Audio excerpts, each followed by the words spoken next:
வணக்கம். சமத்துவ நீதி செய்திகள் வாசிப்பது புவனேஸ்வரி. கடலூர் மாவட்டம் காட்டுமன்னார்கோவில் வட்டம் குமராட்சி ஒன்றியம் தீப்புத்தூர் ஊராட்சியை சேர்ந்த மா கொத்தங்குடி கிராம சாலை மிகவும் சீர்கேடாக இருக்கிறது. இந்த சாலையின் வழியே சுமார் 20க்கும் மேற்பட்ட கிராம மக்கள் தினசரி பயணம் செய்து வருகின்றனர். மேலும் இந்த சாலையில் தினசரி பள்ளி கல்லூரி மாணவ மாணவியர்கள் மற்றும் அரசு அலுவலர்கள் பொதுமக்கள் என அனைவரும் பயணம் செய்து வருகின்றனர். மா கொத்தங்குடி சாலை மிகவும் சீர்கேடு அடைந்து சேரும் சகதியுமாக இருப்பதால் பயணம் செய்பவர்கள் பலர் சறுக்கி விழுந்து கை கால் உடைந்து மருத்துவமனையில் சிகிச்சை பெற்றுள்ளனர். மேலும் இருசக்கர வாகனத்திலும் இதர வாகனங்களிலும் பயணம் செய்ய முடியவில்லை. சாலையை சீரமைத்து தரக்கோரி பொதுமக்கள் சார்பில் போராட்டம் நடத்தப் போவதாக அறிவிக்கப்பட்டுள்ளது. அரசு அதிகாரிகள் தலையிட்டு சமாதானம் செய்துள்ளனர்.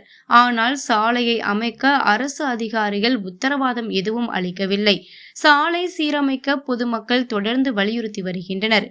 எப்போது சாலை சீரமைக்கப்படும் என்பது கேள்விக்குறியாகவே உள்ளது. தமிழ்நாடு பத்திரிகையாளர்கள் பாதுகாப்பு கூட்டமைப்பு சார்பில் மத்திய மாநில அரசுகளுக்கு பல்வேறு கோரிக்கைகளை வலியுறுத்தி சென்னை அரசினர் விருந்தினர் மாளிகை அருகிலிருந்து பேரணியாக சென்று கோட்டையில் மறியல் போராட்டம் நடத்தப்போவதாக அறிவித்துள்ளார்கள். மேலும் இதன் மாநில தலைவர் இலசை கணேசன் போராட்டத்தில் கலந்து கொள்ள பல்வேறு சங்கங்களுக்கு அழைப்பு விடுத்துள்ளார். இந்த அழைப்பின் பேரில் பத்திரிகையாளர்கள் ஒற்றுமை நலன் கருதி அகில இந்திய பத்திரிகையாளர் சங்கங்கள் கூட்டமைப்பு தேசிய ஒருங்கிணைப்பாளர் சி கருணாகரன் மற்றும் அதன் நிர்வாகிகள் போராட்டத்திற்கு ஆதரவும் தொடர்ந்து பங்கேற்பதும் என ஏகமனதாக தீர்மானித்துள்ளனர்.